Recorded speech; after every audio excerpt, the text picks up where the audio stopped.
Green New Deal is the right framework to go by, and I'll tell you why. You deserve honesty. So, you got to ask those people who come through talking about things like Green New Deal what it means. And we all need to be honest that it's more of a set of goals today than it is a fully set out plan. But that set of goals is the right goals for two reasons. First of all, it correctly identifies that this is a national emergency whose destructive power is comparable, and I don't have to tell you this in the Quad Cities, you saw it last year, right?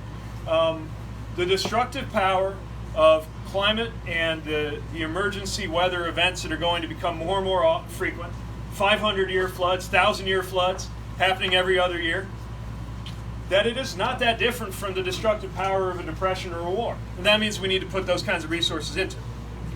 The second thing is that when we do that, we actually might be able to create economic opportunity. That in the same way that World War II was one of the things that helped us get out of the Great Depression, maybe just as once we see an emergency like that coming and we're prepared to do something about it.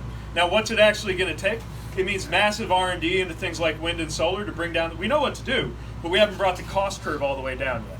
I want us to get to the point where we're talking about not just energy independence for the country, but energy independence for a homeowner. That Uncle Sam can send you a kit.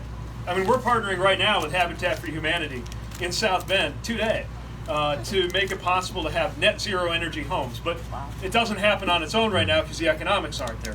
We need to put in the R&D to get that to happen. We need to have more efficient cities and towns and support local leaders who are trying to do the right thing but need some help. And we need to make sure that we have aggressive goals that are consistent and perhaps beyond what was in Paris. And we got to get right back into Paris when the president tried to pull us out. We don't have all the pieces figured out. But since when has this been the kind of country that was afraid to set an aggressive target and then do whatever it took nationally in order to meet that target? And if not now, when? Because the scientific, people are saying, is 2030 the right year or not to meet some of these goals? Scientifically, the right time to do that was yesterday. So it's not a question of can we. It's going to happen with or without us. The question is how quickly can we rise to meet the challenge?